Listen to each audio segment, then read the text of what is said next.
श्री स्वामी समर्थ। आज आपण स्नेहाज फॅमिली रेसिपीमध्ये रवा केक बनवणार आहोत। एकदम मऊ स्पंजी आणि स्वादिष्ट रवा केक आहे हा। खास गोष्ट जे हा केक बनवण्यासाठी ना दहीची गरज असते ना ओव्हनची, फक्त घरातील साध्या कढईमध्ये आपण हा परफेक्ट केक तयार करू शकतो। जर तुम्हालाही कमी साहित्यात आणि झटपट असा रवा केक बनवायची आवड असेल तर हा व्हिडिओ शेवटपर्यंत बघा। एकदम परफेक्ट असा हा रवा केक तयार होतो। चला तर मग वेळ न वाया घालवता आपण रेसिपीला सुरुवात करूया। इथं एक मी भांड घेतलंय, त्यात आपण 1 वाटी रवा घेणार आहे। हा रवा एकदम बारीक घेतलाय मी। तुमच्याकडे जाड रवा असेल तर एक वेळा तुम्ही मिक्सरमध्ये फिरवू शकतात। आता इथं मी 1 वाटीला थोडं कमी असं दूध घेतलंय, आपलं नॉर्मल दूध आहे। आता याला छान आपण मिक्स करून घेऊ। हे आपण दूध नंतरही घालू शकतो, पण आधी आपण जर रव्यात दूध घालून त्याला रेस्ट करायला ठेवलं तर रवा छान फुलतो आणि नरम होतो आणि केक पण एकदम स्पंजी आणि मऊ येतो। तर बघा आपण हे छान असं मिक्स करून घ्यायचं छान आणि छान ढवळत राहायचं। आणि आता याला आपण 15 मिनिटं आपण रेस्टसाठी ठेवून देऊ। तोवर आता इथं आपण भांड तयार करून ठेवू केक बनवण्यासाठी। इथं मी ॲल्युमिनियमचं भांड घेतलंय, त्याला छान असं तूप लावून घेतलं म्हणजे आपला केक इझिली निघेल।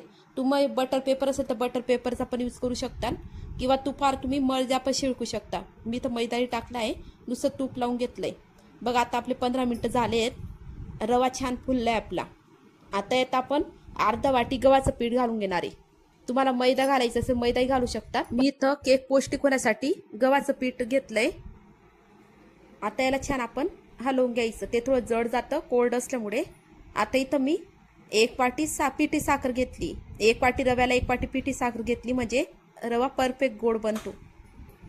जर तुम्हाला कमी गोड हवं असेल तर थोडं कमी घेतलं तरी चालेल। आता इथं अर्धा वाटीला थोडं कमी मी साजूक तूप घेतलंय, तुम्ही यात तेलही घालू शकता। आता इथं चिटकीभर मीठ घातलंय मी। कोणत्याही गोड पदार्थात मीठ घातलं नाही त्याला टेस्ट छान येते। आता हे मिश्रण छान आपण असं मिक्स करून घेऊ। आता यात मी पाव वाटी दूध घालून घेणार आहे आणि छान असं मिक्स करून घेणार आहे। तुम्ही यात मिल्क पावडर हवं असेल तर मिल्क पावडर बी घालू शकता, पण न घालता केक खूप टेस्टी तयार होतो। बघा असं ढवळत राहायचं, याच्यातल्या गुठळ्या मोडायच्या, छान असं गोल गोल हलवत राहायचं।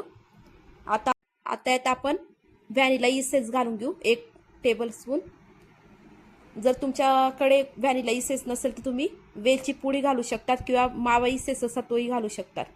इथं मी साधारण 1 टेबलस्पून म्हणजे 5-6 थेंब मी व्हॅनिला इसेन्सचे घेतले।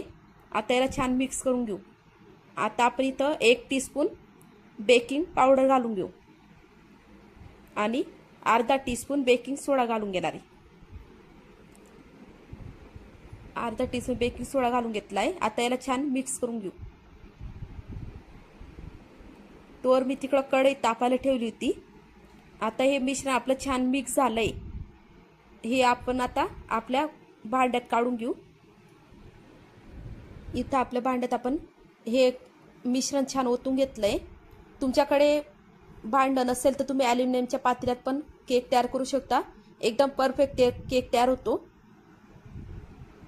1 वाटी रव्यापासून आपण अर्धा किलो रवा केक बनवू शकतो।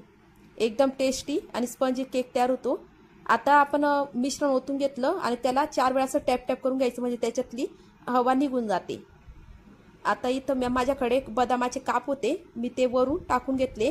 तुमच्याकडे चेरी असेल तर तुम्ही चेरी टाकू शकता किंवा पिस्त्याचे काप असतील ते टाकू शकतात। आता असं छान मी हे काप पसरवून घेतले आणि आता हे भांड मी कढईत ठेवून घेणार आहे। कढईमध्ये मी अशी जाळी ठेवून घेतली आहे, स्टँड आहे स्टीलचं, ते ठेवून घेतलंय। त्यावर आपलं केकचं भांड ठेवून घेतलंय। तुमच्याकडे स्टीलचं स्टँड नसेल तर तुम्ही ताटली आपली प्लेट असेल ती उलटी करून ठेवू शकतात। बघा आपले 40 मिनिटं झालेत, मंद गॅसवर मी हा केक ठेवला होता। आता आपण केक चेक करू की झालाय की नाही। यात मी अशी सुरी घालणारी उभी, बघा सुरीला आपला अजिबात केक चिकटला नाही आहे म्हणजे आपला केक तयार झालाय। आता हे थंड होऊ देऊ आणि याच्या कडा मोकळ्या करून आपण एका प्लेटमध्ये हा केक काढून घेतला आणि याला आता मी तुम्हाला कट करून दाखवते। बघा केक किती स्पंजी तयार झालाय। तुम्हाला एक केकची रेसिपी आवडली असेल तर व्हिडिओला लाईक करा आपल्या फ्रेंड्ससोबत शेअर नक्की करा आणि सबस्क्राईब करायला विसरू नका. श्री स्वामी